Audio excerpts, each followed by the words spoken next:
welcome to Big E's Auto. I'm Big E. Welcome to the YouTube channel. So I'm going to recap something I already did. I put a clutch master cylinder on the C4, the shithawk Corvette.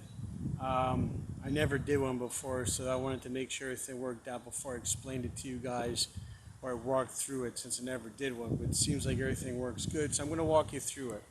So basically it's located right here. Okay, so that's your clutch master cylinder.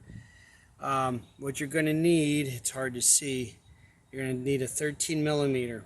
Okay, but I would first start with taking off the line. You'll need a flare nut wrench, about a 9/16. Okay, and then that comes off. Take your 13 millimeter, you're going to need a universal joint.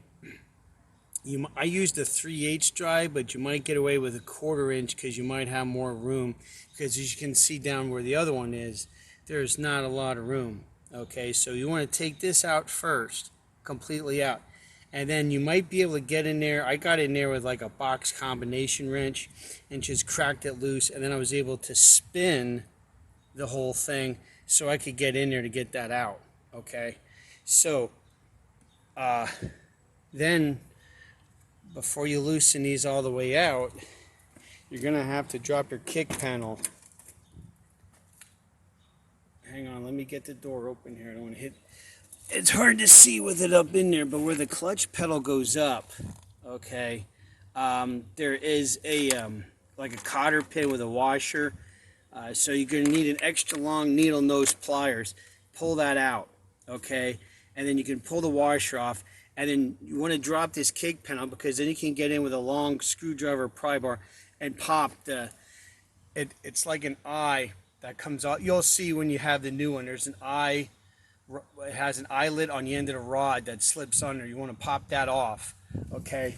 At which point then you can obviously put the new one in, you know, and then like I said, what I did was I started putting this bolt in first, okay, 13 millimeter, and then I had this kind of finger tight started it, okay, and then I went inside and I hooked the linkage up, okay, with, remember, the washer and the cotter pin. Use an extra long needle nose. So I had all that. So I went ahead and tightened this, and then I came back and tightened that. Oh, before we get much further, if you have an aftermarket brake booster, I don't know if you can see, that is extremely close there. It actually didn't crack it, but it made a mark.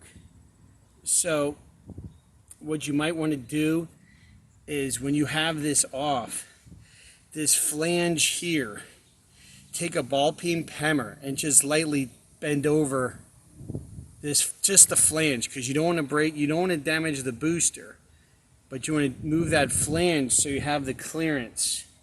See, now I have clearance. Before it was tight in there, so I actually clearance that out a little bit, so that way that doesn't rub. Eventually that reservoir is going to crack if that rubs.